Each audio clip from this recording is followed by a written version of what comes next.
Hey guys, this is Kevin Owens. Make sure to listen to the Wrestling POV podcast. Take it easy, guys.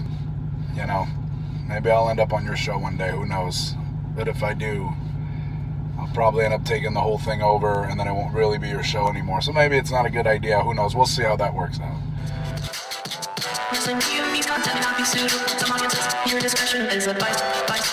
This is the American Nightmare, Cody Rhodes, and you are listening to the Wrestling POV podcast.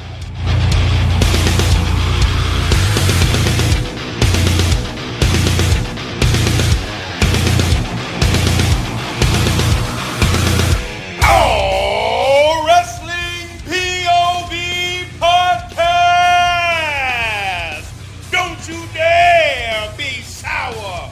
Clap for your world famous podcast and feel the power! It's a new day listening to Wrestling POV!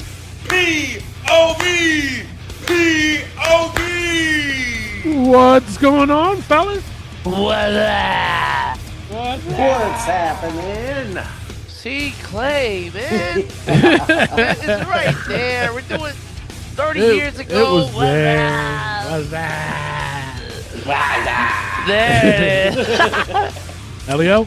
Elio, hello. Oh, yeah, that's it. Oh, my God. There. You gave it a shot. You gave it a shot. He's like, I gotta save my tongue for later. I know what you're doing, Elio. I know what you're doing, man. Slick mofo. You guys heard Big E, man. Congratulations on your retirement, man. All well is with you, man. It's a huge thing for him, man. It's a sad thing, but it seems like he's doing well. Yeah. Do you guys want to see more of him, though? Like a bigger role for him? I think if in a managerial role, maybe, but Yeah, managerial. I wouldn't mind Commentary, maybe. commentary, he would do good in All he's doing commentary. right now is host the show is for the PLE. Yeah. I think color commentary is just right up his alley, man. I think he would do really good. He has a lot of character and charisma that'll really bring some excitement to the matches. Better than Booker T, I'll tell you. Oh yeah. Yo. Actually, if he replaced Booker T on NXT, I think I'd start watching NXT. I'd be happy. Seriously, Booker T's got to go, man. Yeah, to me, he's For real. so. But you know who doesn't have to go? Who's that? Tony Diaz, What's up? the $50 man, Clay Cummings. What's going on? We got the Dean Elio Canella. Going on. We got the third wheel, Rick Serrano the third. Hey, people. And, of course, the winner. Barry Horowitz. Daddy. I still don't know how you do that with your hand, man. It's like, it's crazy, man. Right? Oh, it's not your hand. Ew. All right. Ew. Gross. This is gross. But, I hate to say this, but I love to say this. Imagine Big E paired up with Mauro Ranallo. Could you imagine The chemistry. Yes, it would be so great. I think. Yeah. If you had Big E with Morrow, like bring him back, man. Bring Morrow back to NXT. Get that spark again. Need something because there ain't no spark in NXT. No, None. Yeah. it's fading away. Yeah. Yeah. I don't know that song. No. Sailing away. No. No. I guess not. All right. I know. And Sail Away, I think that's what it's called. Something Yeah. like- I don't know. I'm sailing away. No, not that one. It's for Cross. Fading away. No. No. Fuck me. All right. It's for Cross. Just shut the fuck up. Yeah. I guess I'll just shut the fuck up. All right, we got I just said who it was. We got lots to talk about. This clip I got is from Busted Open Radio, and they're talking about Cody's promo on SmackDown. When Cody gets irate, angry, out of control, the lisp comes back, baby. He turns into his daddy. And that promo made my eyes well up because I thought of Dusty. And he was pouring into it. Man, Cody was emotional. When I get angry, I can't put a sentence together. I lose my ability to communicate It's Mark Henry. with English. Cody has a lot of that in him. You could hear it in his breathing. He couldn't even regulate his breathing. When Cody also starts to lose control, he also spits. I was like, this is the Cody that you really want to see. I want to see out of control Cody. I don't care if Cody goes to the dark side. I just want him to own it. The time for me being articulate, the time for me wearing the suits is over. You screwed me out of being in the main event at WrestleMania, and heads are going to roll. There you go. Yeah. So, and the thing is, Mark Henry, of all people, saying this is just, it's one of those things, and I'll get into that shortly. I thought this was a great promo by Cody. I think, like I said, the energy, like he said, the energy was amazing. Even though I'm sick of it, I thought this was a great promo. I think Cody chasing the champion is always better than him being the champion. Yeah. Right? The whole chase for him is always better. And I do love out of control Cody. But there is an elephant in the room. Let's call him Raheem. Raheem. Yeah. Probably not best for the white guy, Cody Rhodes, to be calling himself Raheem. I mean, I know the internet gave him that nickname because they always said that his dad, Dusty, was a brother. But yeah, talking about a dick measuring contest and then saying, well, they're lucky I'm not in it because they don't call me Raheem for nothing. Oh, boy. Yeah, that was a little cringy. That could have been left out, honestly, to me. It's a little too much. Yeah, it could have hung to the left or whatever. It should have been left out. I totally agree, Clay. A lot of people are mad about that. A lot of people. And then, again, having Mark Henry, of all people, being the one to say how great of a promo that is and to not mention that kind of messes it up. Kind of feels like a slap in the face kind of thing because you got to bring attention to it. Cody said it. You got to bring attention to it. Was it a great promo? Yes. Could it have been an amazing promo? Absolutely. Had he left that part out, because you didn't need to say that. You didn't need to say that. You could have just said they're having a you-know-what contest. They must be glad that I'm not in there, and then slapped his thigh. Like, you could have done something else. You didn't have to make that reference. No. But overall, it was a great promo. And yes, whenever somebody gets excited and spits all over the mic and all that stuff, you're just like, yes, he's passionate, he's engaged, he's feeling what he's saying.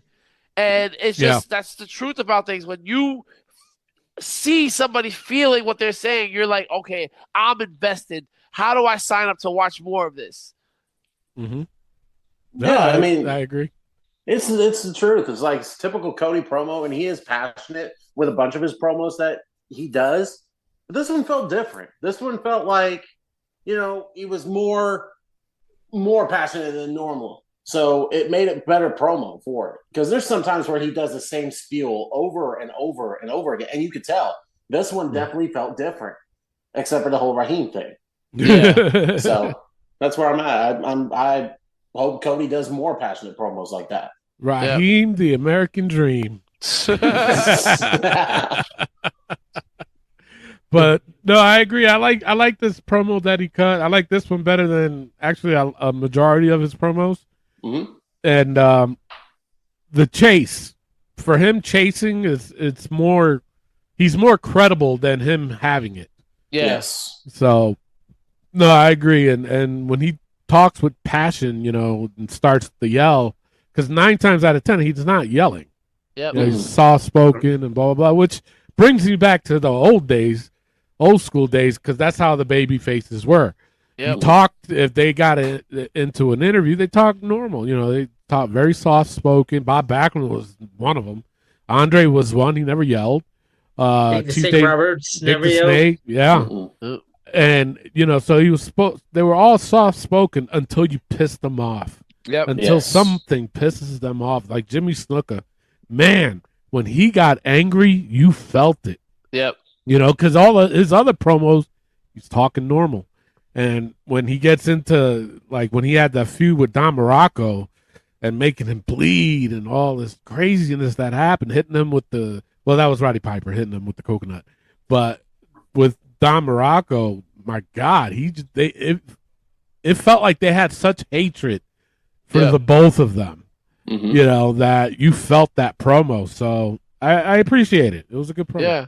And let me throw this at you. When Roddy Piper always spoke, he always spoke loud, right? Yeah. But when he spoke calmly, that's when you were scared of him. Yeah. Because you're like, wait, you're the hot rod. You're supposed to be crazy, rowdy, and all this stuff.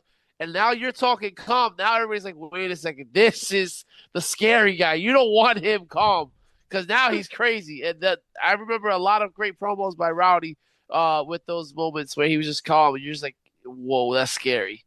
Yeah. Yeah. And, well, Jake the Snake, you know, he never yelled, but even him talking calm, you know, you were still scared. Yeah. All right, now another clip from Busted Open, and they're talking about Cody's new look. How do you feel about this new side of Cody that we're seeing in 2026? I hate to make this comparison because I don't think it's fair to Cody to mention this other person's name in the same breath as him anymore. But I always loved Dusty looking like a disheveled mess. With the jeans on and the rock and roll t-shirt kind of half tucked in, or even when Dusty wore the suit, it looks like he had on the suit from the day before and went to the strip club and slept in the suit and then showed up to the studio in the suit the next day, still reeking of women and liquor. And it's worked for Cody. Don't get me wrong, but it's so polished. I like a little bit of a more raw, edgy, gritty look. And if this is what Cody is evolving into or morphing into, I don't have a problem with that because the wrestling business can get to you. And Cody's been back in the WWE now for 5 years or whatever it is, and through the wars he's been through and who he's had to face and who's screwing him over, and Drew McIntyre not even in the Rumble, but chooses a moment in time in which he claymores Cody Rhodes and Cody gets eliminated. I still think Cody is still playing angry a little bit. I look forward to the day when we're getting the true anger, the true hatred, the true vitriol out of Cody. He's on his way there. Maybe this thing against Drew can get him there even more. What do you think?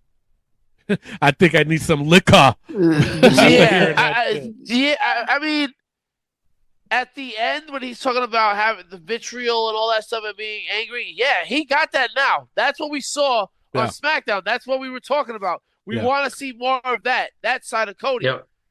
However, being disheveled, being like he went to the strip club and came out, there's nothing you can do to Cody Rhodes to make him look like a bum. No. Unfortunately, he doesn't have his dad's physicality. No. He doesn't have his roundness. Or, he doesn't have that look. Listen, he's a very handsome man. It's hard to make him look ugly. There's no way you're going to do that. Dusty was sloppy, and he could play basketball with the best of them. He could do all that stuff. He was a brother from down under. He was there. Cody is $1 million. I don't know how you try to make him look disheveled. You put a mustache on him, he looks like a model. It's just like he knows how to make it work. So I don't know where he's going with this. He gave you the attitude. He gave you the I'm going to rip his throat out. We got that. We don't need anything else. We don't need him looking disheveled and messed up to get something good out of him. Like I don't know what Bubba is going for here. I don't understand. Yeah. I couldn't grasp what he was trying to get at. No. You want him to look like a bum? I don't get it. Well, you even had him with that mask back in the day when he was broken nose, and he was broken nose, and he was dashing Cody Rhodes, and it's still like he still looked better than half the roster. That was the thing. It's like I don't see where he's going at. It's like Cody. I don't know, the slick hair, the same suits. Like I just don't see Cody as a bum ever. And then when he's not wearing the suits, he's wearing like a cut sleeve and sweatpants, and he still looks great. Yeah. Like, what do you want? You want him to look like CM Punk? He needs a couple more years on him, man. Yeah. Like, I don't understand what he's going for. And don't get me started with that CM Punk pompadour. He got to get rid of that hair. That hair is ridiculous. What's with the hair? Let it go, bro. But in reality, it's like, oh, you want Cody to look like a bum? It's not going to happen. That's like Elio looking like a bum. It's not going to happen. What? Exactly. There's a reason why he got 19 baby mamas. It's just not going to happen. Yeah. No kidding. So it's just sometimes I just feel like Bully just talks just to talk sometimes. He's hitting the liquor.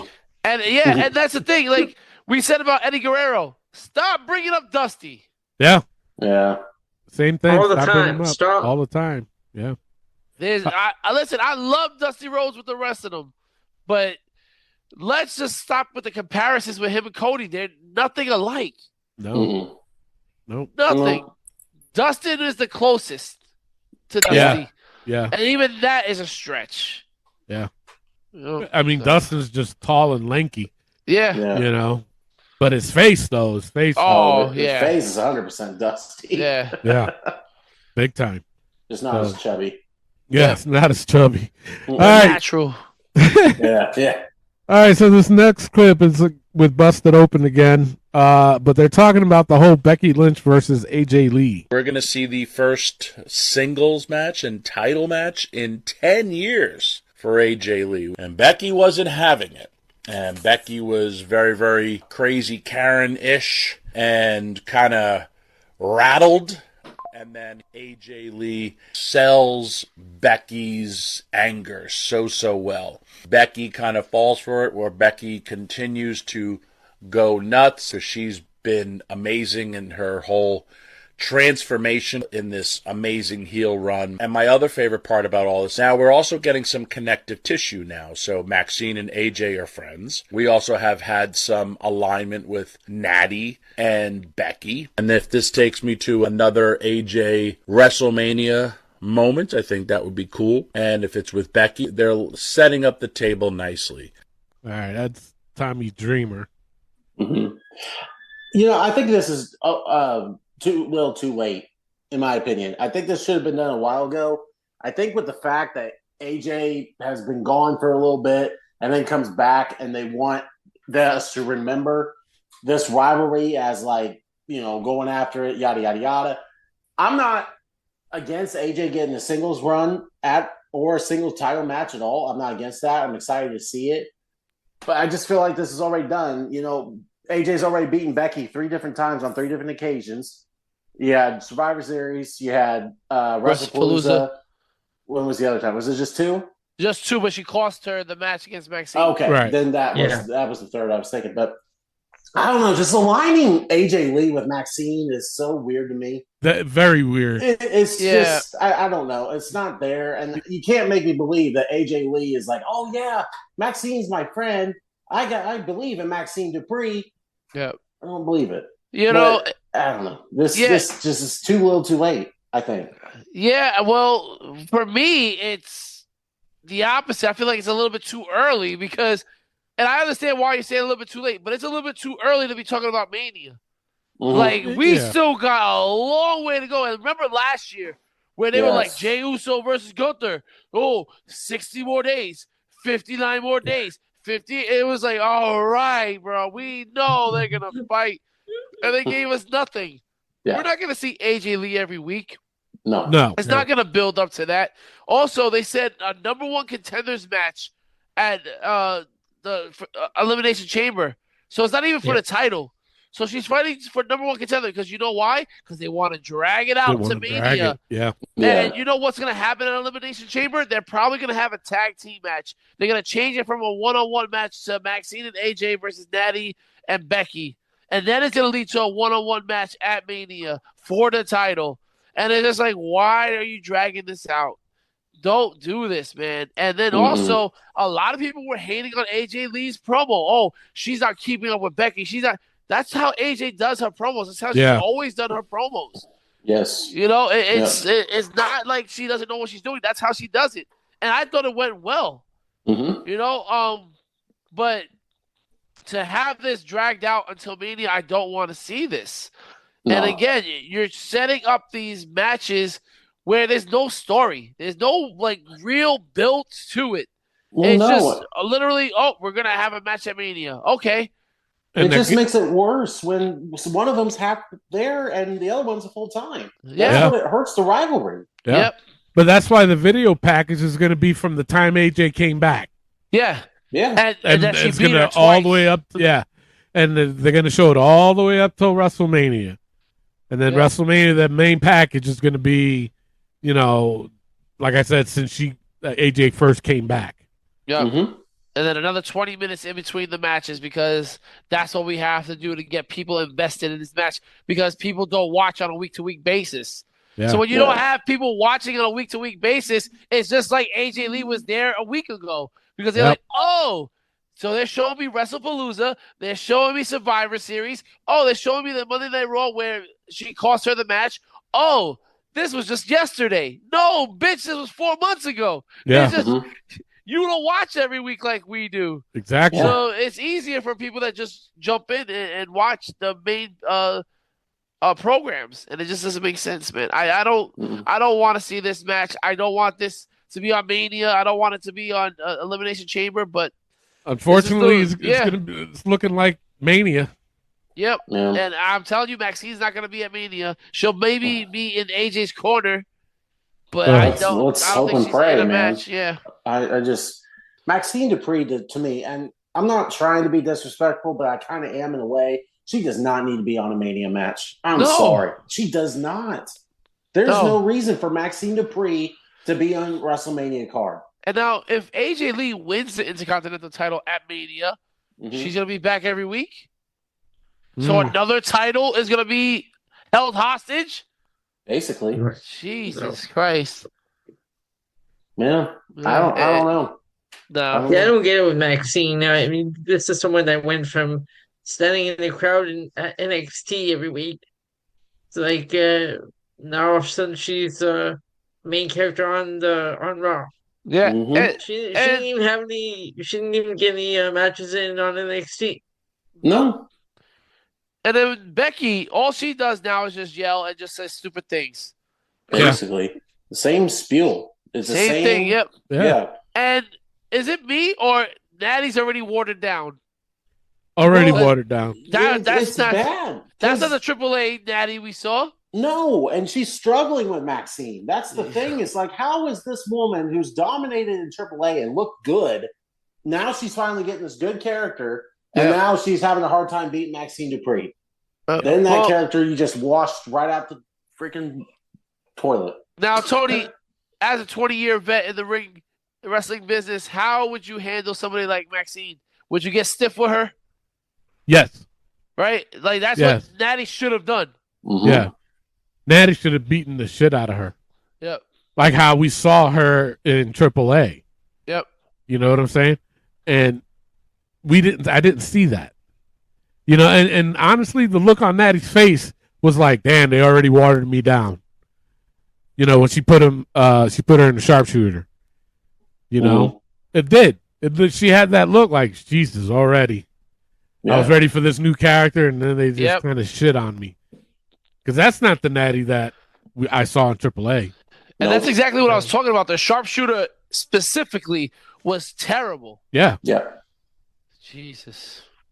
You know, and she held on to it for what? 30 seconds, if that? Yep. If that, yeah. You know? And then that was it. She let go. Yep. And then that's when AJ comes out. I was like, come on, man. Anyway. Yep. All right. So this next clip that I got, it's busted open again, and they're talking about Braun Breaker's injury. Oh, boy. Ooh. If I have the pencil, I'm turning around and looking Bronson Reed in the eyes, and I'm like, let's go. Lace him up. Get ready, kid. you're next in line. Because Braun and Bronson ran side by side. I think this injury, albeit at a bad time right before Mania, sucks. I don't think they're going to forget about Braun. They'll be counting down the days until Braun comes back. Now, the worst thing is this. It's not so much about the injury for a wrestler. It's sitting at home. Because you're going to go to the doctor. The doctor's going to do his procedure. He's going to sew you back up, and he's going to tell you, don't worry, kid. Hopefully you'll be as good as new in 3 months, 6 months, whatever it is. Yes, you're going to wrestle again. Your career's not over. Hopefully that's what he hears. But then you sit home. And day 1, the phone rings. And day 2, the phone rings. And by the end of the week, the phone rings. But then the phone stops ringing. And wrestling just keeps on going. And you start to get into your own mind. Hopefully the WWE reassures Braun Breaker, don't worry, Braun. All you need to do is get well and get well soon and heal up, work with the doctor so that when you come back, you're coming back better than ever. And rest assured, when you get back, your spot is waiting for you. It might not be the exact same spot because Bronson might step up and do a good job, but a spot will be waiting for you. I got a spot waiting for you right here on the Wrestling POV podcast. Because let me tell you something. You're done. You're done. You're done. You're done, bro. Braun's done. Wet it up. I don't know what else to say. I'll tell you right now, Bronson Reed is also done. There's no way they're gonna push him and set him up for success. I don't see that happening. No way, no how, unless he gets away from the Vision, because he needs to just turn on him and just become the monster that we said he should be. Because there is no way you're gonna make him into a monster and put him to the top, especially when you got a guy named Obafemi there. In fact, Obafemi may be eating Bronson Reed for lunch because to set him up as the new big monster. And Braun Breaker, I think you're done, bro. I don't see you ever getting back into a world heavyweight title picture. I think they, like we said last week, they got to stop saying this is a WrestleMania main eventer. It's not going to happen. I think he's done. But you see what happens, though? You know, with Braun especially, they're like, oh, he's a future face of the company. He's this. He's that. He's out. Yep. All right. He's out. They got to. I agree with you, Rick. They got to stop saying that. Yeah. Because it's getting to be like setting them up for failure. Yeah. You know. Yes. And then you have people like Roman Reigns winning a second Royal Rumble, which he didn't have to do. Triple H just said if he wanted a title shot, he could ask for it at any given time. So why are you having him win the Rumble? Yep. That was Braun Breaker's to win. You could have created a new star. Instead, you have him get Jay Browned by some masked man, and then he flips a table, which rips up the hernia. Well, him lifting that table is what caused the hernia, bro. Yeah. Yeah. They're saying it happened before that. No. Yeah, I was reading that where they said like, oh, it was already there before that segment. It might have been there, but he ripped it more then. You know how heavy that table is? That's not the Slim Jim table. Shit, but listen, as someone who's had an umbilical hernia, bro, because I lifted something I shouldn't have been lifted. My rest in peace to my grandmother on hospice. She was in hospice, and my mother decides, oh, Rick, help the moving guy move the bed. That's his job. And I go to lift the hospital bed, and I feel a fucking rip in my belly button. And I said, oh, that's not normal. And they're like, oh, you need surgery right now. Scariest shit of my life.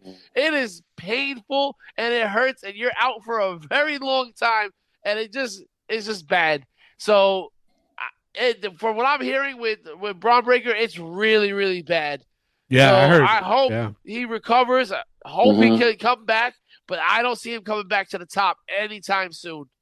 No. Out till Mania or after Mania? Way past. I'd say SummerSlam, maybe. Survivor Series. Yep. I'd say a long time. If it's that bad as what they're saying, like, I still think, though, I think he's still got a chance to get to the main top. I just feel like with Braun, WWE does look at him as like this future star. He's a Steiner. I know the Steiners weren't the main guys ever in their careers. Not disrespecting them. They just weren't. I just feel like Braun still got one opportunity. Just because he got hurt one time, I think they would still push him some. I don't think he will get to the top right away. I think he would build himself back up, but they got to do something. They don't have stars. They don't have young guns coming through right now. They got Oba. They got, yeah, exactly. Oba. See, that's what I'm saying. It's like, but here's the thing, Braun Clay, still got a spot. If you have Braun Breaker come back, he has to attack Seth, right? He has to come after Seth. But if Seth comes back and is back in the title picture or doing some other, he's like, who's he gonna attack? The Vision and Bronson Reed, who's already killed him once before, and he's gonna attack the table. Yes. So then Braun Breaker comes back, and you're just like, okay, well, this story's already been done. You bring him back as a babyface, then you're like, oh, so you're not gonna have him attack Seth? You're not gonna have him have his vengeance on the Masked Man? What's happening there? So it's just like a lot of stories right now are getting deleted because now he's hurt, and there's nothing you can do about it. So now when Seth comes back, Seth is really, really mad at Braun Breaker, but now he has to take out his attention on Paul Heyman, Logan Paul, right? So it doesn't really. Bronson Reed, we already know what happened there. So it's just like a lot of stories just got destroyed. I don't see. If anything, put Braun Breaker on SmackDown when he returns, just to start new and just start fresh. Because right now it's not going to make any sense, and this is the problem with Triple H's booking. He has them doing stupid things, and they all. I've never seen so many injuries in such a short time. And their roster is not that big. No. You know, the roster is shrinking. Yep. And then with these injuries happening, who's going to step up? Are they going to allow somebody to step up like a Bronson Reed? They're going to have to. Bianca Belair has been out for a year. Yeah. Braun Breaker is out now. Seth is out again. You know, Dominic Mysterio hurt again. What's his name from the Judgment Day? JD McDonough. Yeah. Big head. Out again. Big head. He's out again. Sheamus. Chris hasn't been here in fucking didn't Sheamus the whole just year. Return? Didn't Sheamus just come back? I don't know. I didn't see him. I don't know. No, I'm saying, didn't he just come back and already he's yeah. again? Oh, yeah. Oh, you're talking about before he got hurt again. I got you. Yeah. Same thing with JD, too. Chad Gable, Liv Morgan. Like, everybody was out. Now they're all coming back. And now all other people are getting hurt. So we can't even keep these guys healthy. Could you imagine? Let's call a spade a spade. Could they have ever handled 350 days? No. And by the way, check out 350 Days, produced by our good friend Evan Ginsberg of the Wrestling POV podcast. Check him out. Great movie talking about the being on the road for 350 days. These wrestlers went through hell. And that's the thing. When we talk about 90s basketball and basketball of today, have you ever seen so many Achilles tears? Yeah. No. Right? There's so many tears in the Achilles now because, well, they're just track runners. They're just running back and forth. They're not playing defense. They're just running for 48 minutes. So fast. And that's all they do. There's but the athleticism, the actual storytelling, the physicality of basketball was different in the 90s. It was more enjoyable. Now it's just, we're going to just run back and forth. No defense, no nothing. Same thing with professional wrestling. They don't have the same schedule. But it's a lot lighter of a load, but you're doing these crazy fucking moves. Braun Breaker's going 23 miles per hour. He's going to get fucking hurt. Yep. Javon Evans is going to get fucking hurt. Oh, yeah. I was just about to say.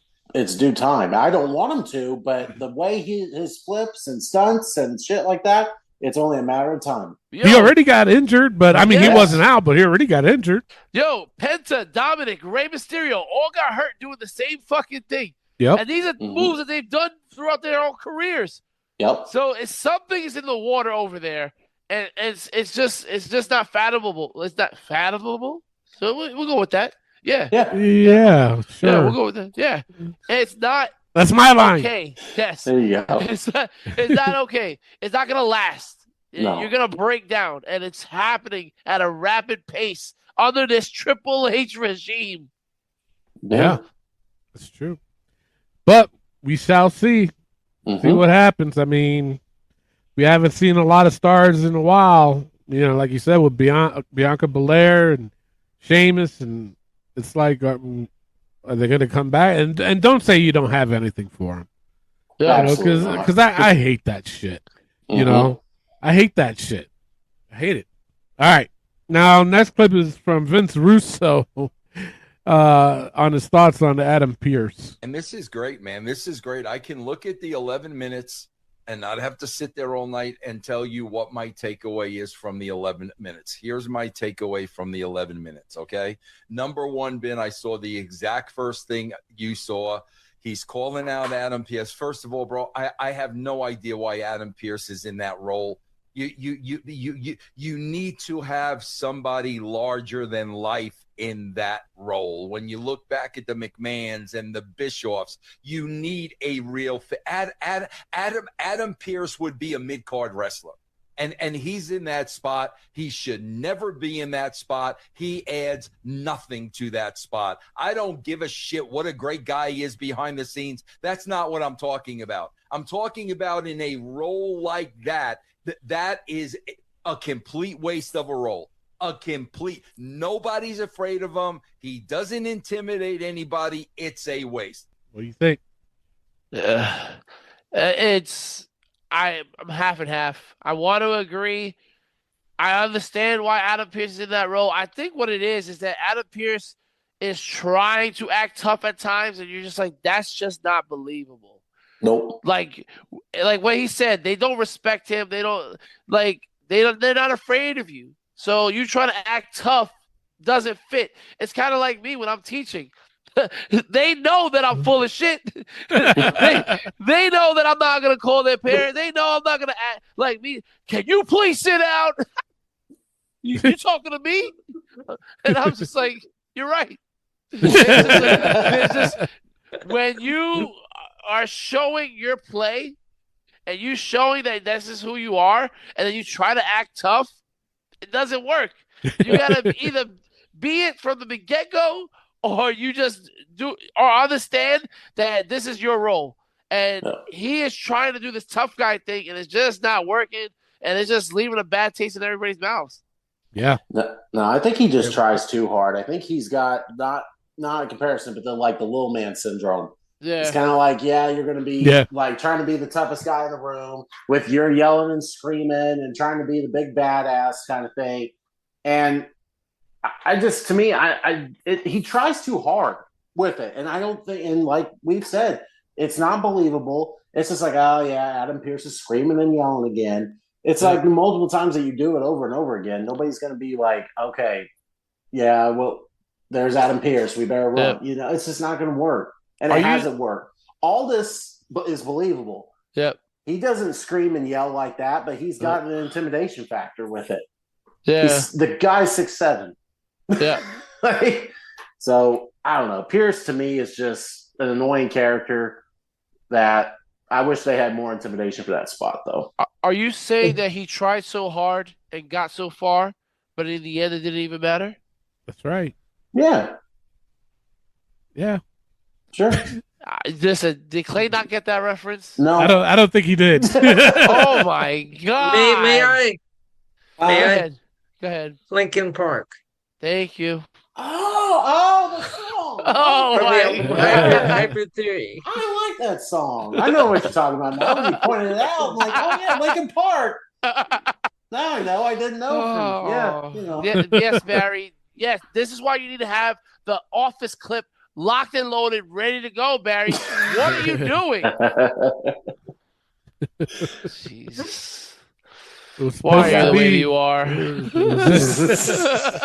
Honestly, every time I try to do something fun and exciting, you make it not that way. I hate all the so things much. that you used to be. There's so much I hate about the things that you choose to be. Oh, Clay. That's why you love me. Come on now. Yeah. Now, this next clip that I got is from Vince Russo. They're talking about this. Who's this masked man? Jesus. But they call him Vince Russo. You hear him call him the Black Scorpion.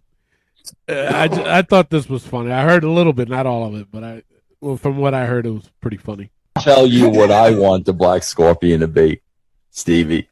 I want the Black Scorpion to be Triple H.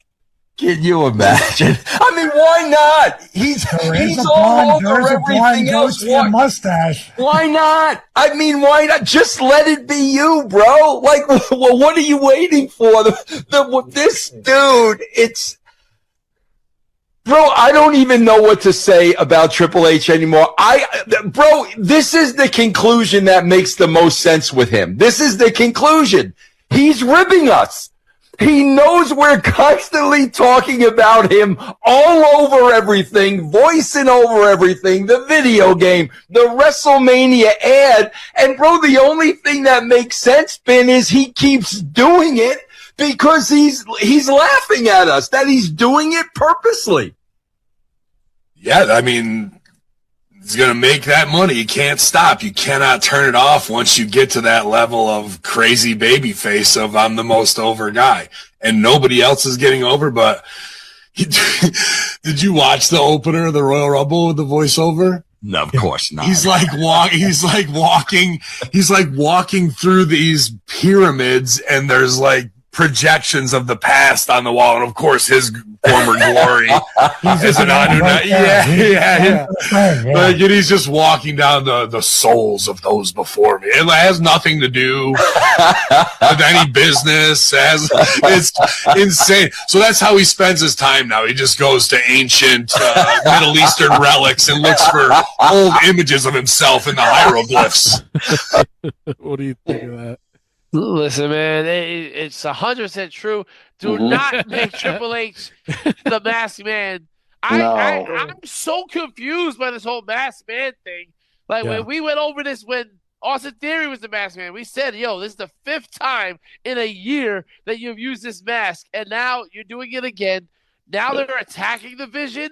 We don't know who's who. We know it's not Logan Paul. We know it's not Austin Theory.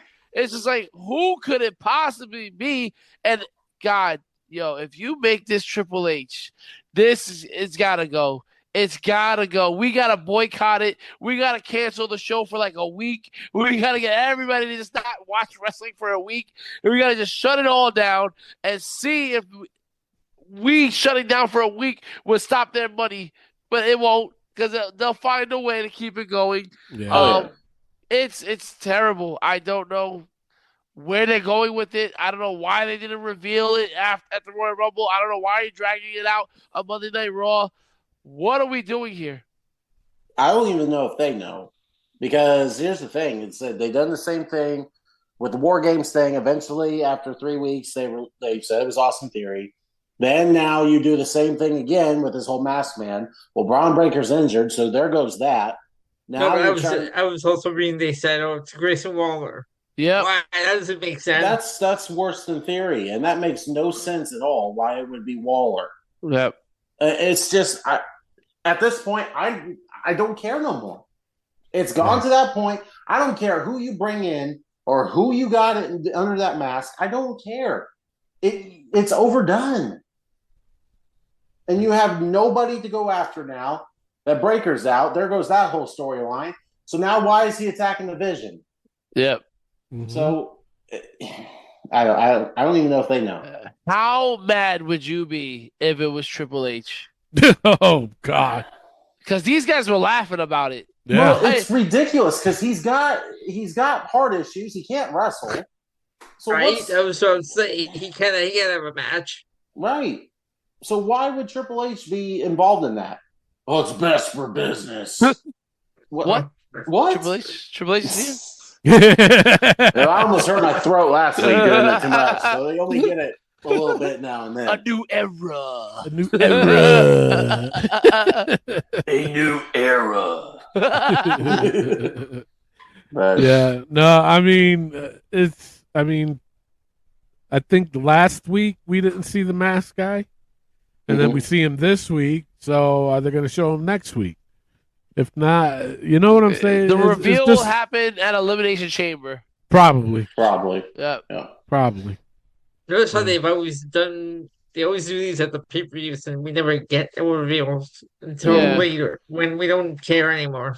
Yeah. Yeah. Well, I already don't care. Yeah. And it's like now that Braun Breaker's out, what are you gonna do? Yeah. Because there's 3 people in the division, but you know, and we know it's not Austin Theory or Logan Paul or Bronson Reed. I mean, or LA Knight. Anybody was doubting it. Or even LA Knight. Yeah, LA Knight, people were speculating that it was LA Knight, but so unless they're trying to put A-Town Down Under back together with Austin Theory and Grayson Waller. Oh boy, I would be disgusted if it was Grayson Waller. Don't do that. I really would. Yeah, I would. Shit. Yeah. All right, this last clip that I got is Vince Russo again talking about Tony Khan using AI. There's a story out there about Tony Khan is being accused of using bots to put out nefarious tweets about the WWE and I guess pro AEW tweets. Bro, let me tell you guys something. When you got a lot of money, man, everything is possible. You remember the old $1 million man, everything's got a price? Yeah, bro. When you have a lot of money, everything is possible. So do I put it by Tony Khan that he doesn't have a bot form? Anything is possible when you are a billionaire. And you guys have heard me accuse the WWE of having a bot farm with the number of views they are reporting on Netflix. When you have that kind of money, there isn't anything you cannot buy. I mean, okay, even if he was, who cares? Exactly what I was thinking. Why do we care if he was using that or not? Okay, that's growing his business. He's trying to give some kind of eyes on his business. Okay, I wouldn't do it, but if that's what he does, that's what he does. Why do we care? It's his daddy's money. Let him do what he wants. Yeah, That's true. Let's be real. Now, do I think it's real? No, I don't think he's doing that. No. No. He doesn't need to do that. No. No need. No need for that. But, yeah. So I guess that's it. We'll take a quick pause for the cause, but when we come back, we got This Week in Wrestling. Hey guys, this is Hardcore Country Mickey James, and you are listening to Wrestling POV Podcast. Hey, this is your Olympic hero, Kurt Angle. Listen to the Wrestling POV Podcast. Oh, it's true. It's damn true. Hi, I'm WWE superstar Charlotte Flair, also known as the Queen, and listen to Wrestling POV Podcast, and always do it with Flair. Woo! What's up, wrestling fans? It is yours truly, Ruby Soho, and you're listening to Wrestling POV Podcast with the man, Tony Diaz.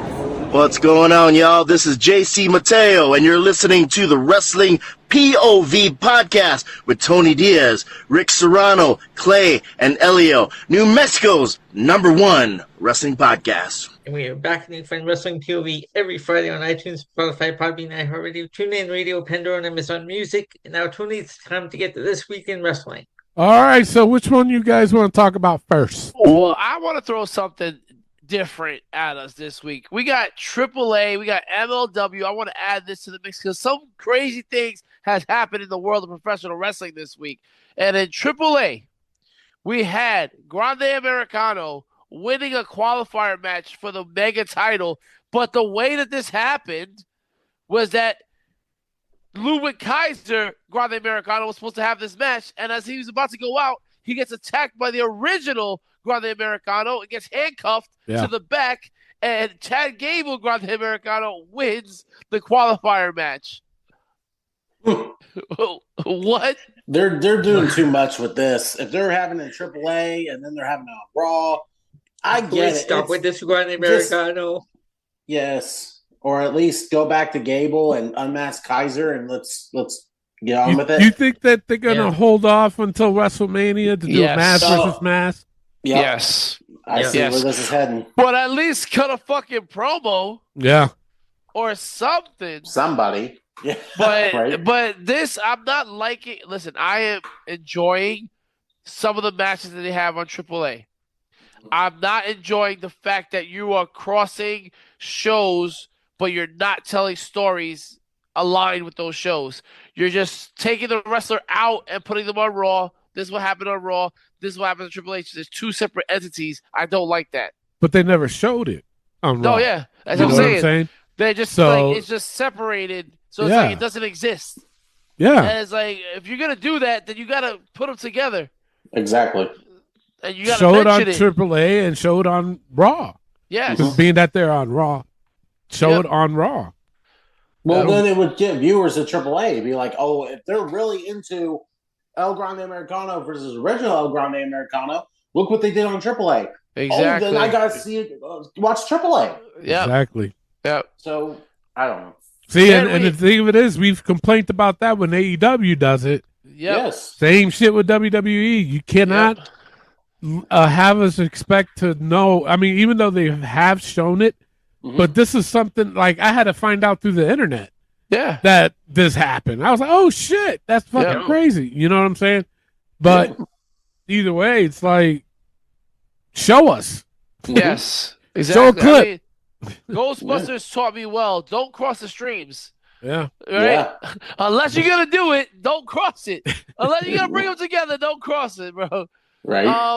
Also on AAA, so I don't know if you guys know this, but Chelsea Green is out of action with an ankle injury. She was in a walking boot, so she wasn't there to defend her mixed tag titles. And Ethan Page was, and he lost it to Lola Vice and Mr. Iguana. Yeah. So now they're the new mixed tag team champions. Shocker. So, man. Too much Mr. Iguana. Let me tell you something. How do you think Damian Priest feels about Mr. Iguana and his girl Lola Vice together as a tag team? I don't think he's thinking anything of it. Yeah, You I don't don't think- think. Honestly. I mean, because it's just like with Chelsea Green winning it with Ethan Page, with Zack Ryder. I get that, but Mr. Iguana keeps sticking his tongue out a little bit too much, bro. So it's just one of those things where, hey, why you got your tongue out by my girl, bro? Get away, bro. And then the last thing, apparently Dominic Mysterio is gonna fight Vikingo for the mega title with his hair on the line. Yeah. Okay, Eddie. I mean, but what is Vikingo's putting up? His hair also? I would think so. What is Hair versus hair. Vikingo?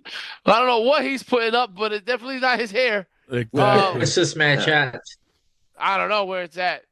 It's probably another triple A show for sure. Yeah. But yeah, that was your AAA. And while Elio looks that up, I'm going to go into MLW, where Killer Cross is the new World Heavyweight Champion as he won a 40-man battle royal. Wow. Good for him. He celebrated by giving the belt to his parents, and as they were in attendance, I think that was a big move for him. I think it was a big moment for him. I'm happy for him. But damn, man, if I wouldn't be upset that it should be in WWE that this is happening. Yep. 100%. Like, why did they see the value in this man? I truly don't get it, because to me, it's like he was dominant in NXT, and who was running NXT at that time? Triple H. Yep. So why wouldn't you bring that to the main roster? Yep. I don't get it. What happened in between those lines to make Killer Cross carry across this? Oh, well, he can't be. He was main guy on NXT for a while. Yep. What? I don't know. I don't know, man. It's just It's baffling. Speaking of baffling and speaking of NXT, let's jump into NXT, where we had the NXT Women's North American Championship triple threat match where Izzy Dame defeated Thea Hall, Hale, and Lola Vice to retain. So, again, Lola Vice cannot win on NXT, but she can always win on MLW. I mean, AAA. AAA. Yeah. Yep. Okay. Elio got his first win as Elio LaFleur defeated Charlie Dempsey to advance to the speed tournament. Well, I got style. I usually got speed. I fly around that ring. That he does. Yeah, you do, man. It's Elio under that mask, man. I mean, he got the speed championship in the bed too. Ask the ladies, man. Why do we have the TNA World Knockouts Tag Team Championship match on NXT? Who knows? I don't know. Heather by Elegance and M by Elegance defeated Sol Ruka and Zarya to retain, and it looks like we're having some problems with Sol Ruka and Zarya. Do we care? Nope, not at all.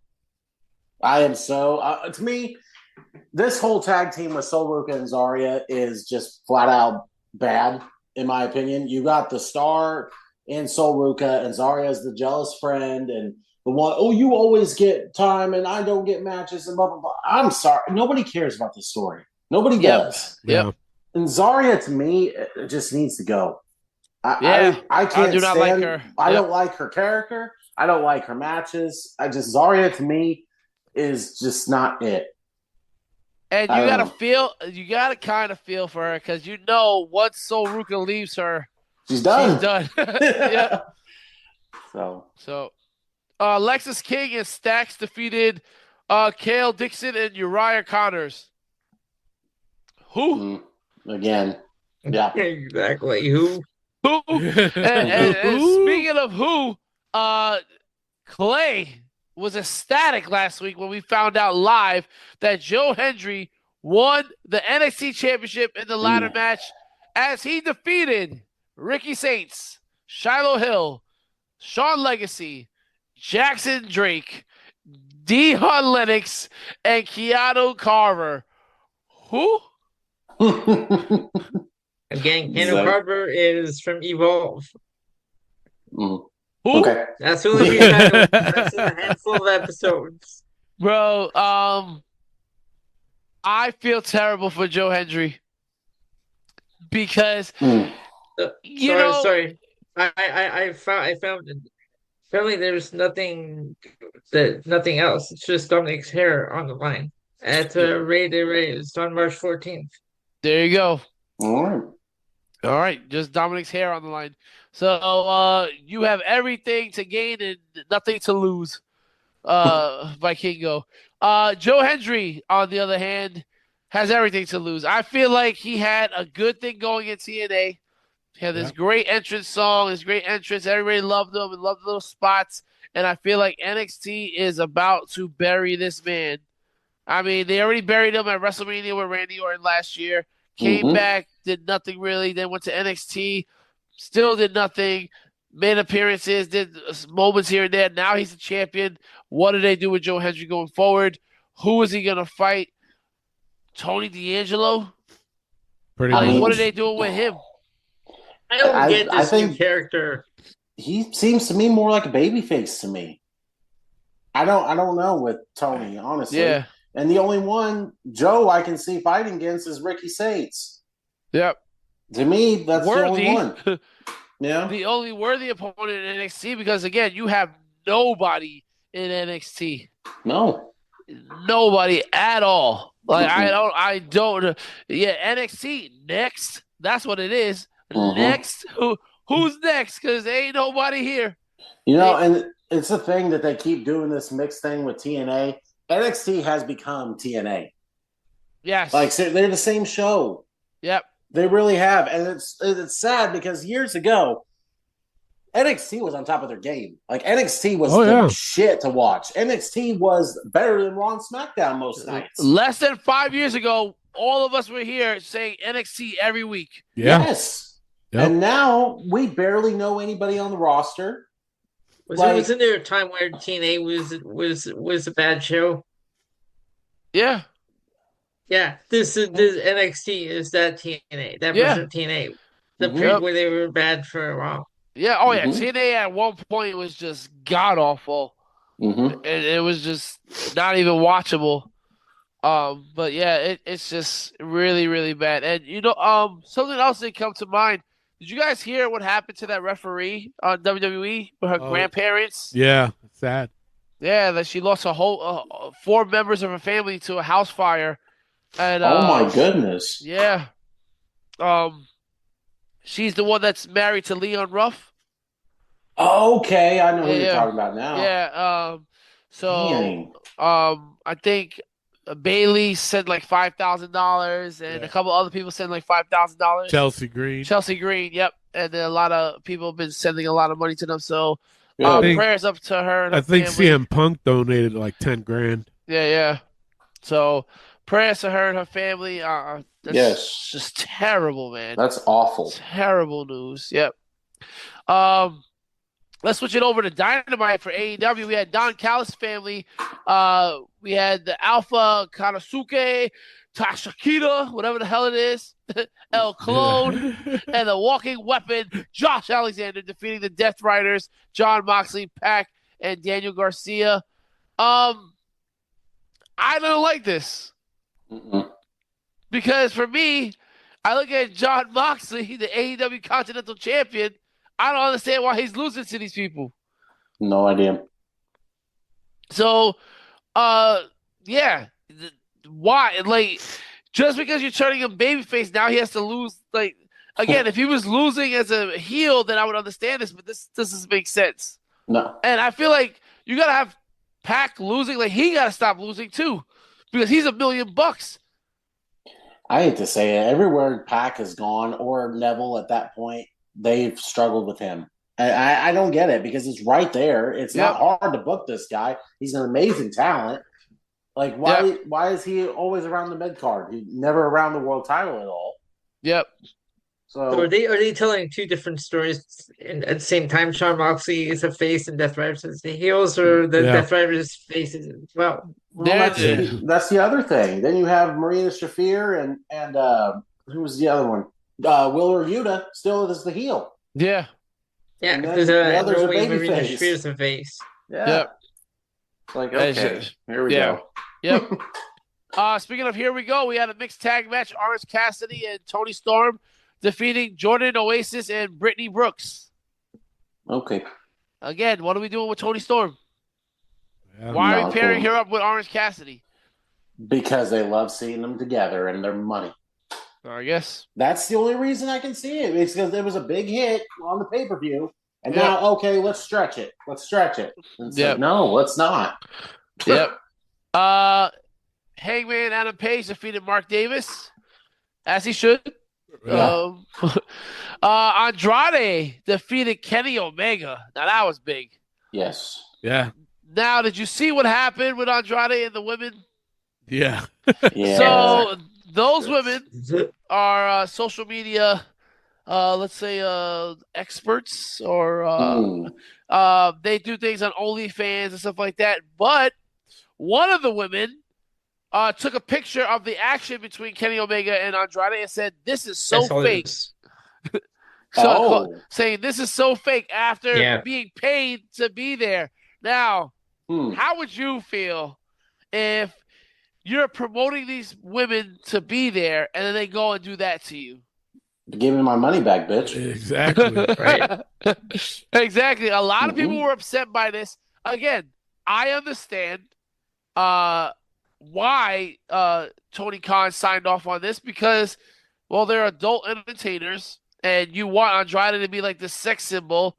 So you want the women to be rubbing up on them. And if they do other things for money, then they're going to do this for money. But then to go and do that, it's kind of like, yo, come on, man. Why are you being this? We paid you. Why are you being disrespectful like that? Yeah. Exactly. So, yeah. But great match. I love this match. AEW Women's World Tag Team Championship Eliminator match. I hate these Eliminator matches. I do too. Because if you have the Babes of Wrath losing to Megan Bayne and Penelope Ford, they should be the champions. Exactly. Mm-hmm. But now, it's an elimination match, and then they're gonna get another chance to fight them again, and then they're gonna end up losing. I just same thing with AJ Lee. Why is she getting the number one contender spot match when she can just fight her for the title? Mm-hmm. Exactly. Speaking of which, and we'll get there shortly, Brody King and MJF fighting each other and to get a title shot. But before that, we had Ricochet defeating Jack Perry for an AEW National Championship match. Now, again, you put these two together, you're going to get a great match. I thought this is great. Ricochet is that guy. He's having a lot of trouble on the interwebs. There's a lot of people coming at him. He's coming at WWE. He's saying, WWE made me hate professional wrestling. I think a bunch of it is his own fault, though, because he keeps running his mouth.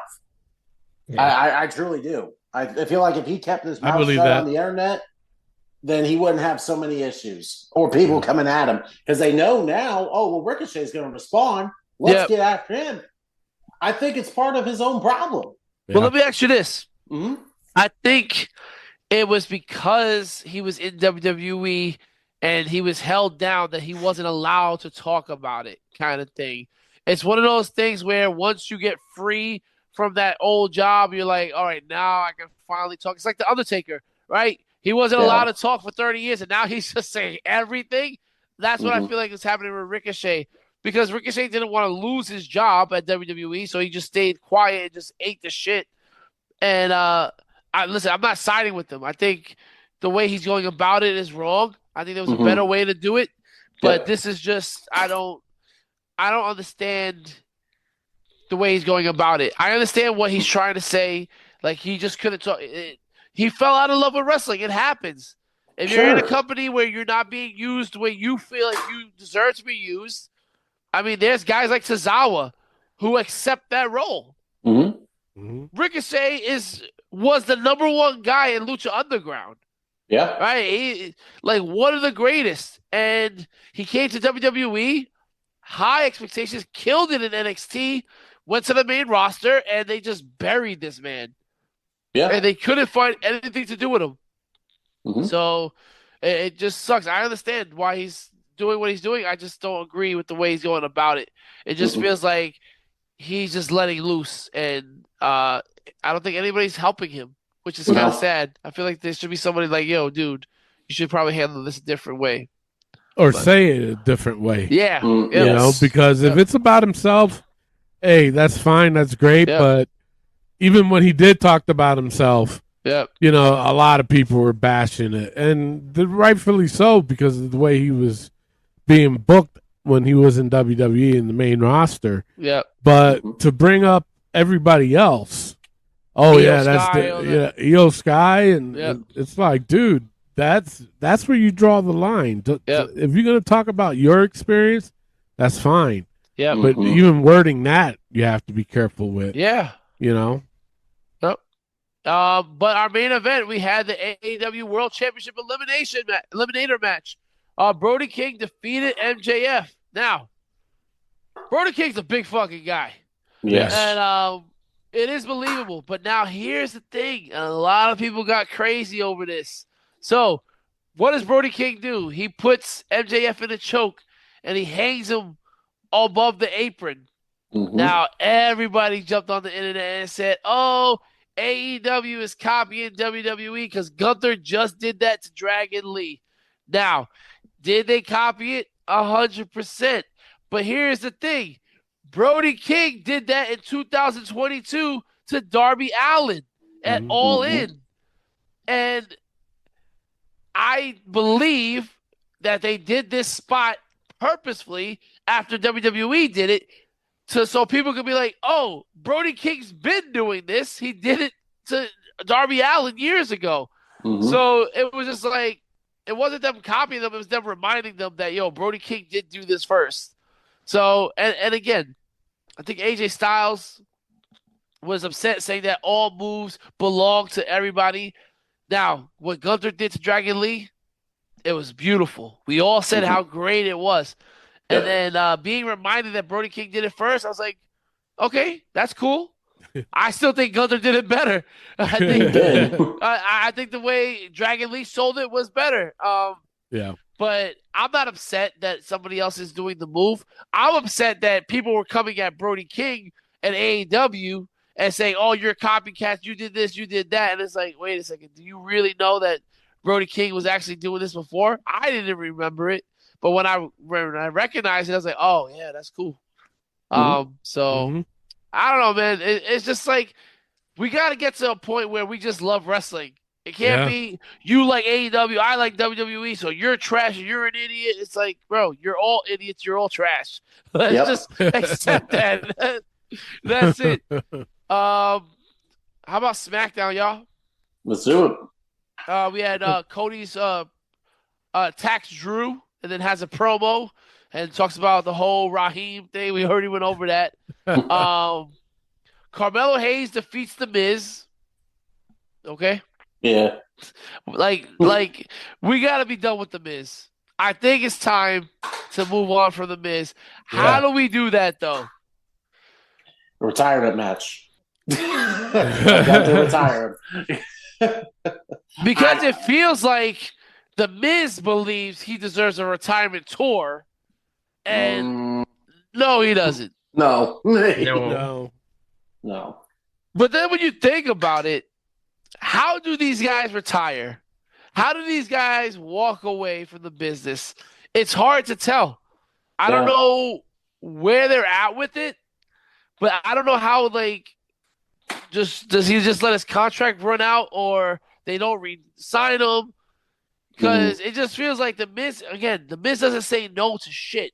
No. The Miz says yes to everything. Look at the Marine 1, 2, 3, 4, 5, 6, 7, 8. All the Marine movies. Oh, he was in the third one and on. But it's just like, come on, man. What are we doing? Yeah. I think we're done with The Miz. It's time. It really is. Yeah. He has to me, he has no more to prove.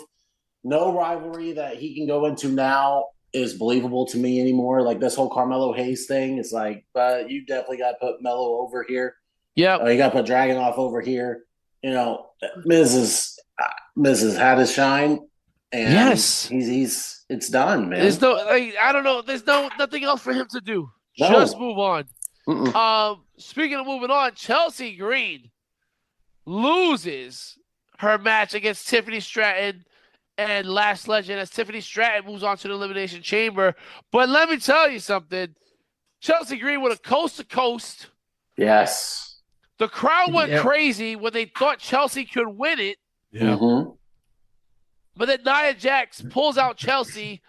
And I will say this. Nia Jax looks like Tamina at this point.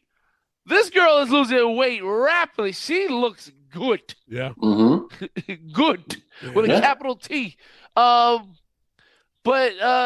Tiffany and Lash look sloppy as hell during this match. Yeah. Like Chelsea should have won this match based off of just how sloppy Lash and Tiffany Stratton were. I was watching this match. There were times where I thought she was going to win. Yeah. Yeah. And here's the thing, and we'll go into Raw about it too. The women that are winning these qualifier matches, I don't want to see in these qualifier matches. Nope. Chelsea should have won. She deserves to be in the Elimination Chamber. Why not give her a shot? She would kill it in the Elimination Chamber. Yes, absolutely. Yeah. Obafemi murders Kit Wilson. Yeah. Now, I wrote this down. I said, Oba is $1 million. Kit Wilson is not $1 million, but he made Oba look great. He did. And he's also entertaining. I'm very entertained by this toxic masculinity stuff he got going. It's great. Keep it going. Oba, I know we all were getting sick and tired of him in NXT, but right now, he should be running through everybody on the main roster. Yes. And his presence, his aura, he's just strap the rockets in this guy's back and let him take off. But then you have to think, what is Triple H going to do to destroy this guy? I don't know. I don't know how you could at this point. I mean, Triple H will find a way to do it. Yeah. But it'd be pretty hard to. Well, think about it. didn't we have high expectations for Jacob Fatu when he first arrived? That is true. Yeah. And he dropped that ball hard and fast. So I'm scared for Obafemi right now. Tama Tonga defeating Nakamura. Why was this not built up for a PLE? Because they never know what to do with Nakamura, and Tama Tonga is just in this MFT faction that is getting lost in the shuffle. The thing of it is they had history together. Yes. Exactly. And not once did they say anything about that. Not once. No. Yeah, that was just ridiculous. Now, Johnny Gargano is depressed, y'all. He's done. And we had Motor City Machine Guns and Fraxium backstage with him. And he was just laying out of it. And I thought, all right, well, now he's going to find a tag team partner. But it looks like him and his wife both took WWE off of their social media posts. Yeah. They're done. 100%. So we're just forgetting about what happened on SmackDown. Pretty much. Jeez Louise. Yep. Speaking of forgetting about, Apollo Crews was backstage. Yeah. Hey. And we had with Kit Wilson and Matt Cardona. I'm already sick of Matt Cardona. He's god awful. How he was anything on the Indies? I know he's a lot different on the Indies than he is, but he just goes back to straight fucking I'm Zack Ryder. Woo woo woo. I don't know what to say. It's just like he's always confused. And speaking of confused, why did they have Jade Cargill and Jordan Grace team up against Liv Morgan and Raquel? Made no sense at all. No. Yeah, that was odd. That was an odd pairing. Yeah, and then we have Liv and Raquel seeming to be heating up this rivalry. But again, we've been teasing Judgment Day breaking up for 4 years now. Yep. And now we're going to get Jordan Grace versus Jade Cargill for the title next week. For the first time in over 100 days, she's finally going to defend her title on TV. And she's going to win. Yeah. Yeah. And then, again, we have Randy Orton defeating Aleister Black and Solo Sikoa in an Elimination Chamber qualifier match. No shine for Aleister Black at all. Yep. That's a perfect opportunity for him. Exactly. What? And here's my thing, and like we've said with the Elimination Chamber, it seems like we've seen the same guys every year when it comes to the Chamber. Yes. Why wouldn't you throw in a wild card like an Aleister Black or a Chelsea Green or hell, even a Rusev? No, he can't even get on the fucking show. Nope. So it's like, why wouldn't you throw that? Well, because not every one of these people, not all these 6 people have to be main event people. No. Yeah. In chamber matches from before, you had mid-carders. Yep. You had that, oh my gosh, can he actually win? Bro, you had Kofi win. Yes. Yeah.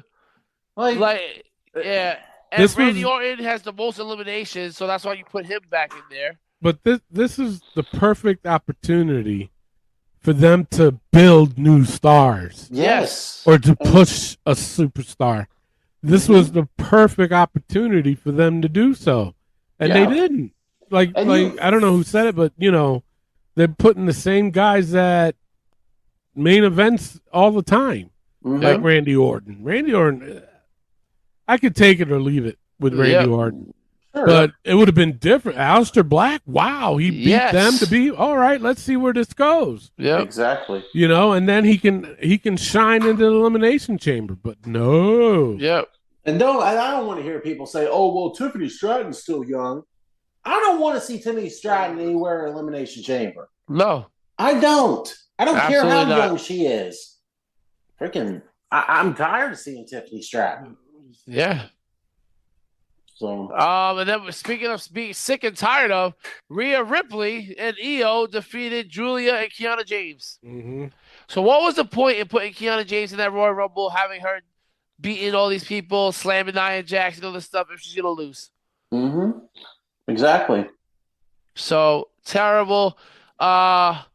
This was a sad week of wrestling, and it didn't end because then we had Monday Night Raw. Mm-hmm. We had the Becky and AJ promo we talked about earlier. We had Then we had the Usos defend their tag team titles against American Alpha, and they defeated them. But everybody's talking about Jey Uso botching this super kick. It was god awful. Woof. And Otis was doing a caterpillar, so we understand. No. Do you see how big his fucking head is? Yeah, there was no defense to that at all. Nothing. And you know what? Jimmy Uso's kicks wasn't no better. Yeah. He missed Tozawa's head by a mile. He's kicking over his head, and it was in slow motion too. Yeah. And while I was watching this, I'm like, damn. At one point, a couple of years ago, I was saying the Usos and the Young Bucks are the two best tag teams of all time. Damn, was I wrong? Because the Young Bucks still look great, but the Usos are just, I don't know what happened, man. Like they're falling off. They are falling way off. And then what's worse, after they win, Jimmy is saying, oh, you're going to go out there, Jay, you're going to win the Elimination Chamber qualifier. Why? Why wouldn't you say that for yourself? Jay had a shine. This time Jimmy did it to himself. Yes. It's time Jimmy gets some fucking shine for once. Jesus. Jimmy screwed over Jimmy. Yes. Jimmy, pull the Jimmy. Come on, Jimmy. Jimmy. Liv Morgan is absolutely unbearable on the microphone. Oh, dear God. No kidding. She's cutting a promo. Dominic is out there. It was just her chewing gum, screaming on a microphone. What the fuck? Get her off. Yeah, that's like the scratches on a chalkboard to me. Yep. Then we had Stephanie Vaquer come out. I like this part where she cut it in Spanish, and then Dominic started talking back, and then Liv was like, "What did she say? What did she say?" And then Stephanie said, I said that he's a bitch.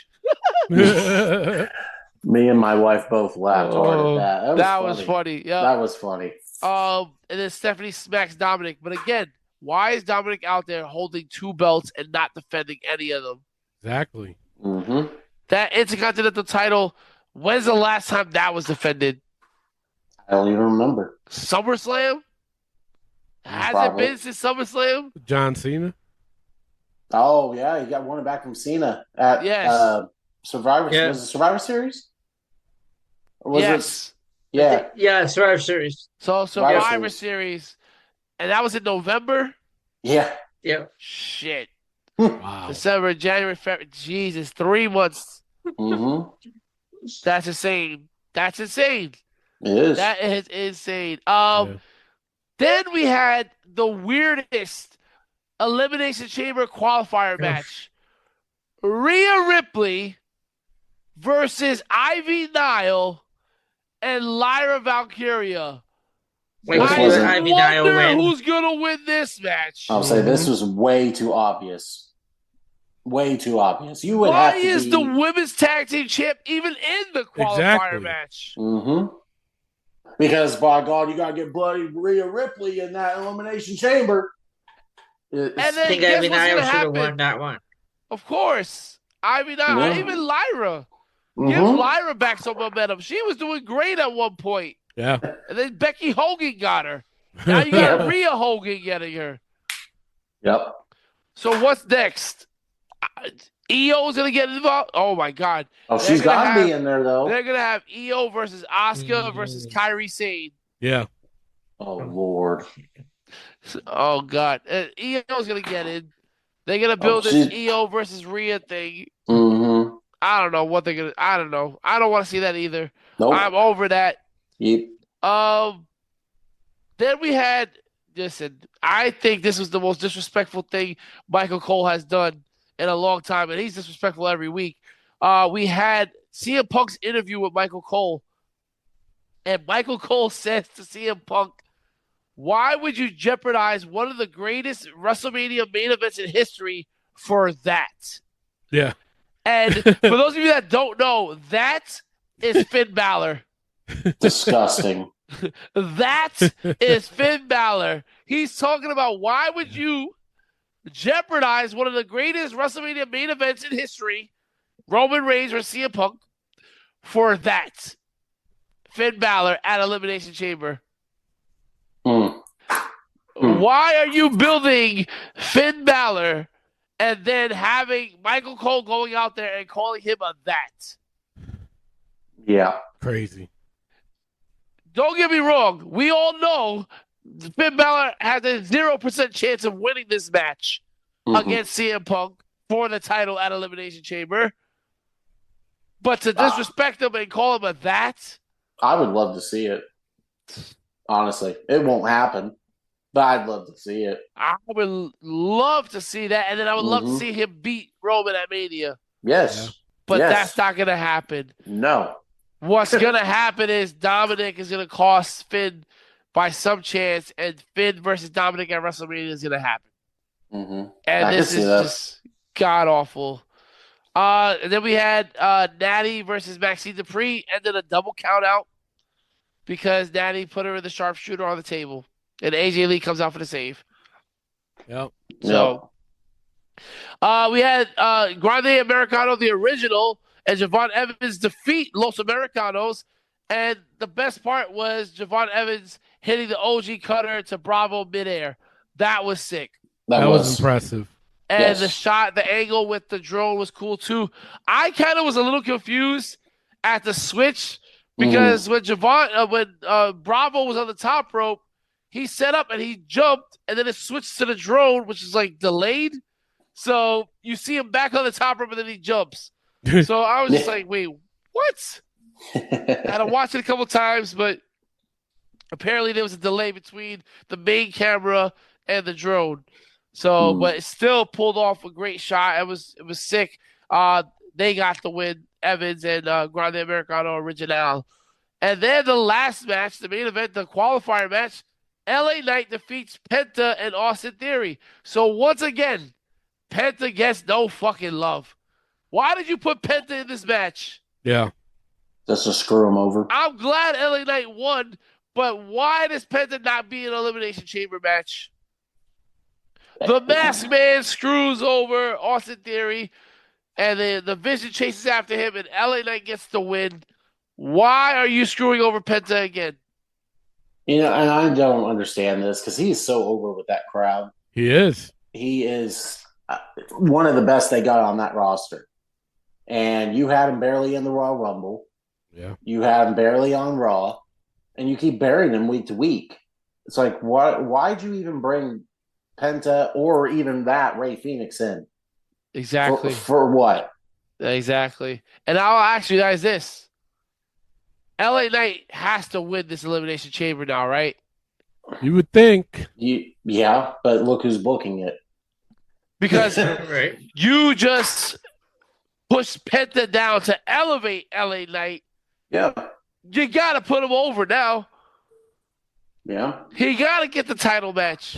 Yeah, but how are you going to build that with LA Knight and Drew, though? But here's the problem. That's the thing. Here's the problem, Clay. About to blow your mind. You know what's happening on SmackDown this week? The Elimination Chamber qualifier match? Cody, Jacob, and...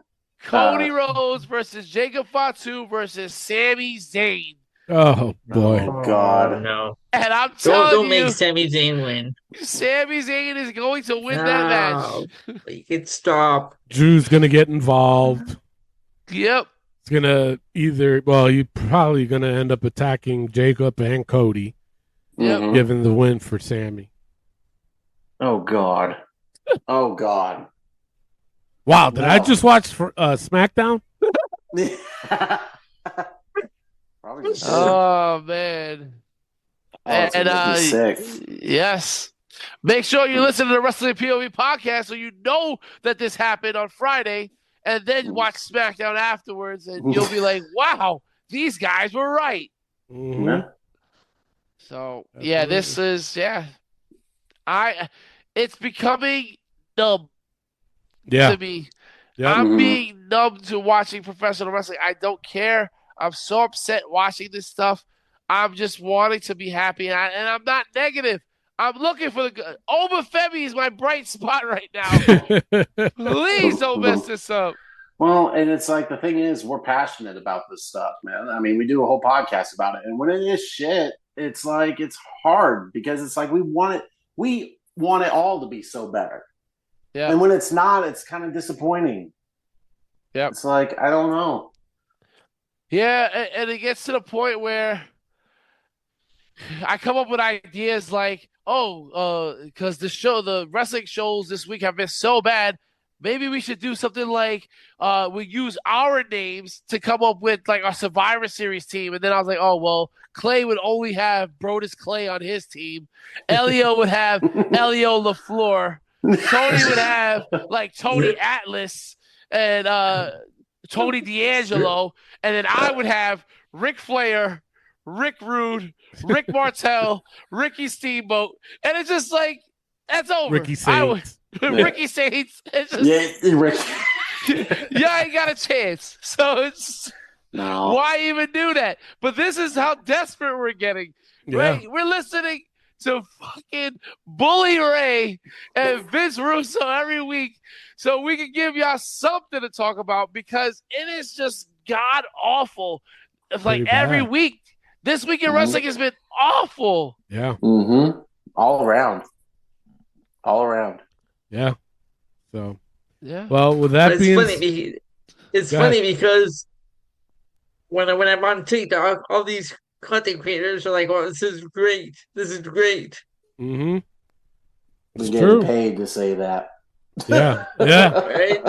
They seriously. Absolutely. They gotta be. There is no way these Come fans on. are sitting there I know like, you don't believe that. oh, That's great.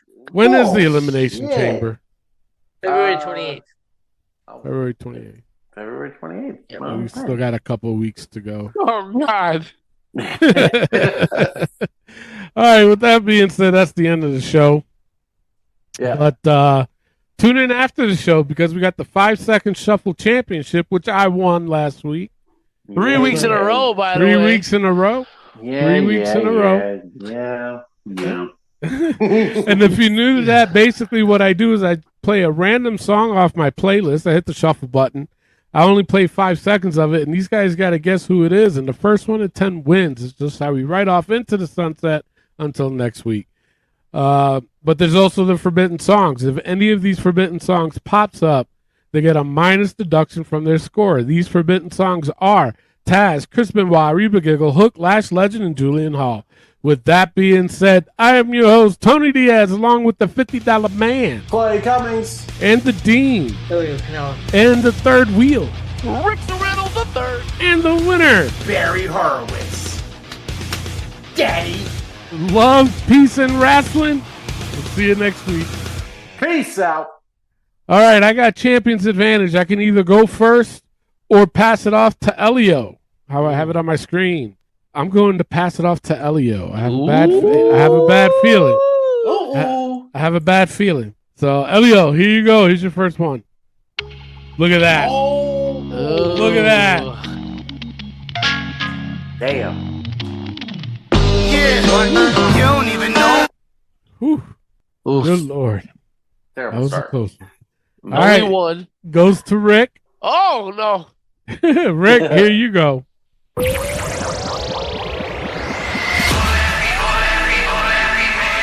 Oh, man.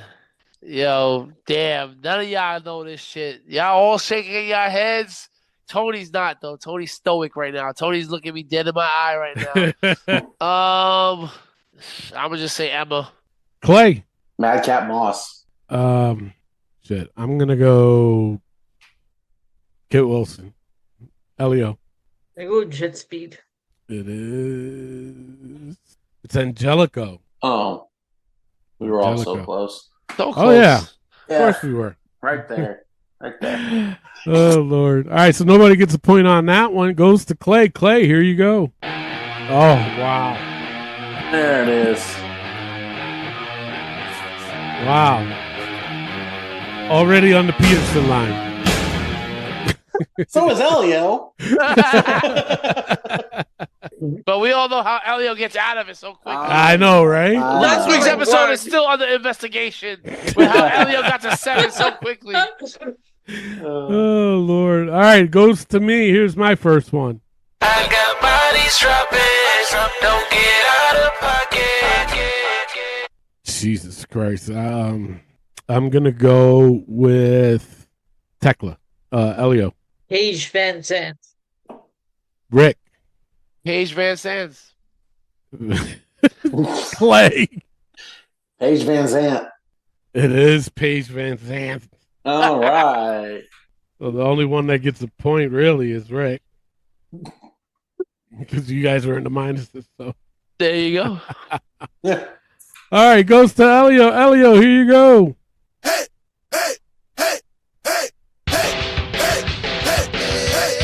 Brodus Clay. Rick. Brodus Clay. Clay. Brodus Clay. It's on to me. I'm also going Brodus Clay.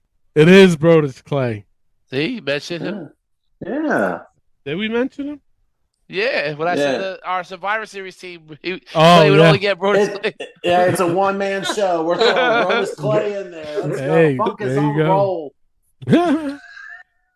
All right, goes to Rick. Rick, here you go. Oh. Chris Benoit.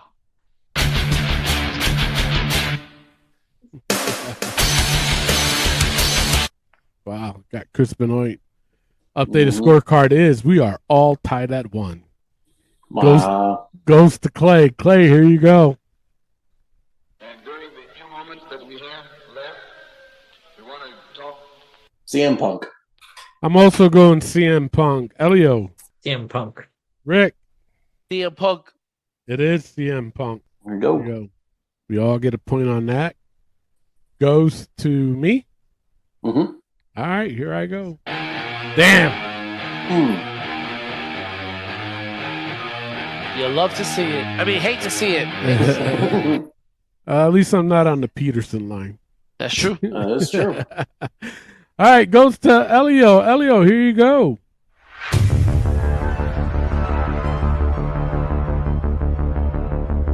Dustin Rhodes. Rick. Ooh. He doesn't seem confident in that.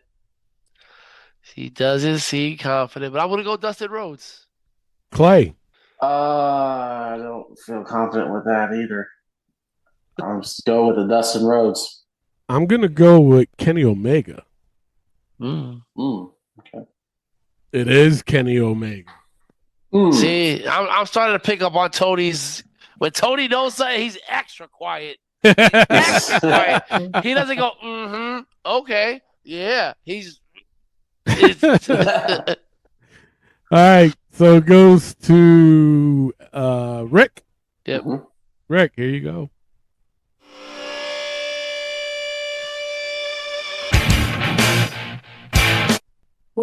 Oh, who is this? Oh my God! Oh, I want to punch myself in the knee. Oh, this is annoying. Oh my God! I'm going Shelton Benjamin. Clay. Let's go with. Oh, I know who it is. Fuck! I don't. I'm gonna go Billy Gunn. Who? Billy Gunn. Oh, Billy Gunn. Yeah. I'm going Lita. Elio. Fuck. Lita. Fuck.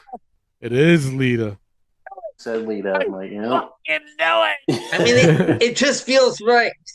Oh, damn. Dang. Even That's the name of the song. That's the name of the song. It was on the discography.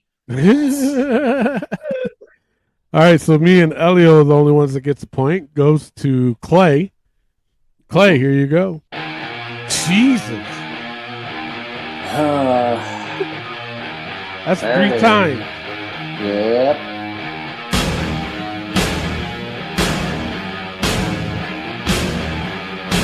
Damn. Dude, we got to get Clay to go first. I feel like that's the spot that Clay's been waiting to get, bro. Let him go first. Yeah. All right, goes to me. Here I go. Jesus. Wow. Same song, too. Mm-hmm. Unbelievable. Right? We haven't heard Reba giggle yet. Oh, not yet. It's Elio's turn? It's Elio's turn. Oh, shit. Here you go. I came to play. There's a price to pay. Time for you to get down on your knees. The Miz. Rick. The Miz. Clay. The Miz. I'm also going The Miz. It is The Miz. Lucky.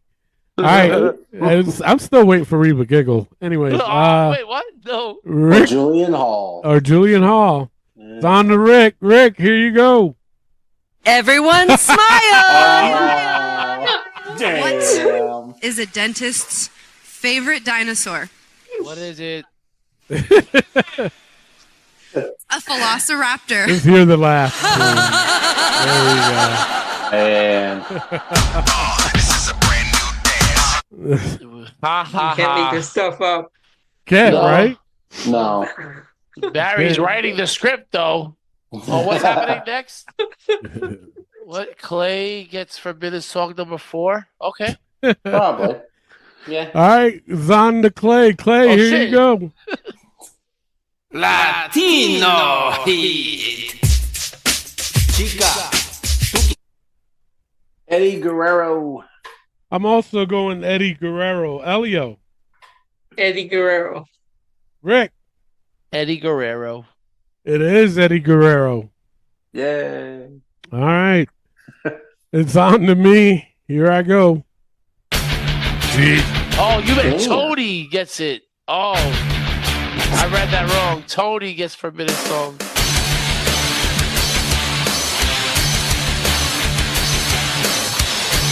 Wow. Damn. Goes to Elio. Elio, here you go.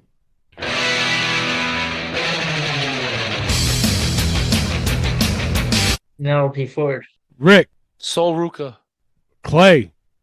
Sol Ruka. I'm going Penelope Ford also. It is Penelope Ford. Penelope Ford? Penelope Ford. Porn. All right. Clay, they're out to get you, bro. Nice. They truly are. They truly are. There's no way that's not Sol Ruka. That sounded just like When the Sol's. hell did Penelope Ford come out to a surf song? These were the early days of AEW. Oh, was that on the soundtrack, the original? Yes. Song number 5. It's only 2 minutes long. Oh, the people that can't get over an AEW edition. Oh, that's what it is. Damn. It's the Lost Themes. The Lost theme. There you go. Yeah, there you go. All right, it's on to Rick. Rick, here you go.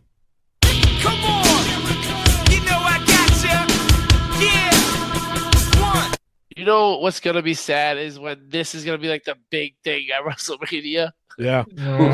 I'm going Chris Jericho. Clay. Chris Jericho. I'm also going Chris Jericho. Elio. Chris Jericho. It is Chris Jericho. Everybody gets a point on that. The updated scorecard is I got 5, Clay's got 4, Rick's got 4, Elio's got 7. Jeez. Elio's got 7. I only got hit with one forbidden song. How did that happen? I'm still trying to figure it out. You know, I know, right? Penelope Ford, Sol Ruka. Told you I'd fly around the ring. All right, who's it on? Clay? If it's a forbidden song, it's on Elio. Why? Yeah, I think it's one? Yeah, it's on Clay. Me? Yep. Okay. All right, Clay, here you go.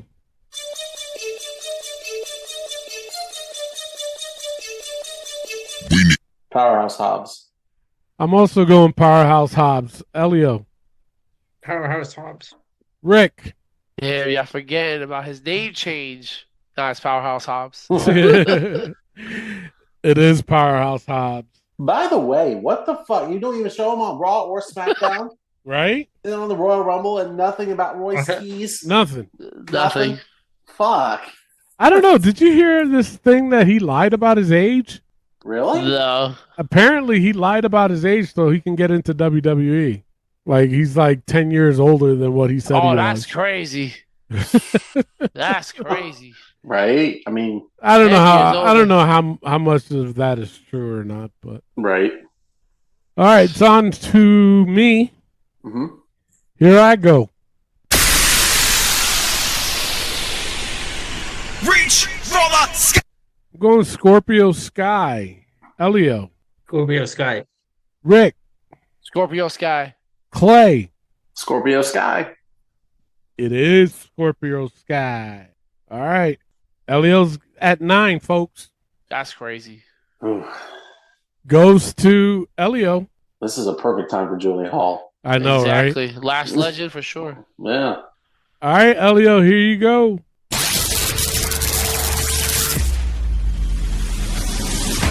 Cody Riggs. Rick. Tamina. Clay. Tamina. I'm going to go Scotty Riggs, too. I don't know. Oh, God. Clay, you should be ashamed of yourself. It's Pat McAfee. Oh. Pat McAfee.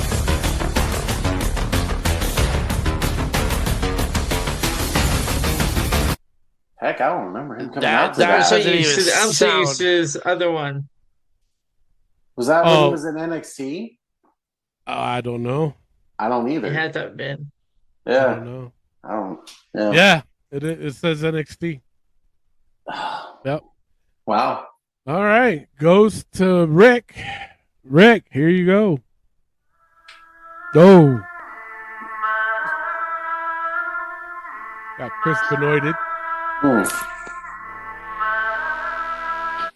Damn. Why are you the way that you are? All right. Goes to Clay. Clay, here you go.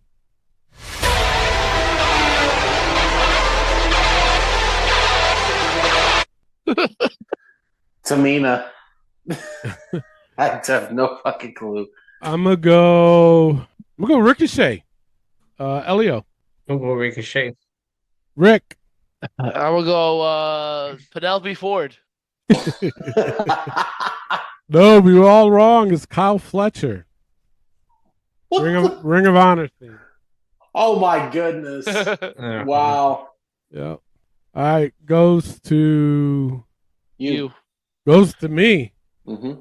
Here I go.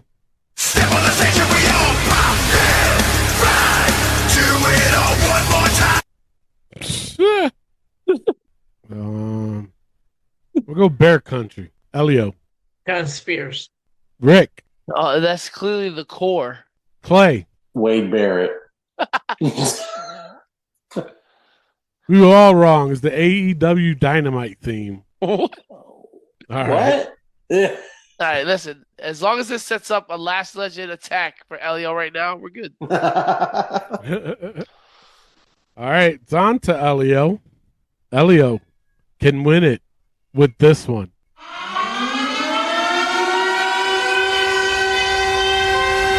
Ron Breaker. Rick. What's your hernia? Jordan Grace. Clay. Braun Breaker. I'm also going Braun Breaker. It is Braun Breaker. Elio wins. Of course. Dang, Clay. I know. Ooh. I know. Damn, Clay. Right now on the main scorecard, I got 3 wins. Clay's got 0. Rick's got 1. Elio's got 3. And Chris has got 0. Oh, boy. Listen, Clay. This is getting more embarrassing as it goes. Here's the thing, though. But it's only February. Here's the thing, Clay. Next week's going to mark 2 months, 8 weeks. You got to get one in 8 weeks. I know. This is like the longest drought I think you've ever had. It truly is. You're definitely on the Peterson line. And then he struggled. He struggled at the end of 2025 as well. Yeah, he did. Mm-hmm. He did. That's Yeah. right, he did. I have a lot going on. All right. I had a baby. I got a house. Yeah. I got kids, goddamn. I got 3 kids. I'm selling my house. I'm buying a new one. I got shit going on. All right. That's it. Leave me alone. All right, thank you all for listening. Make sure you tune in next week. Same pod time, same pod channel. See you, everybody.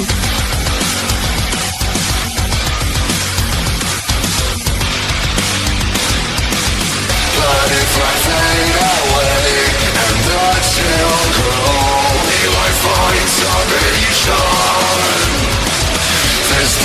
in my head. I can't stop falling fluid and infinity when I feel it.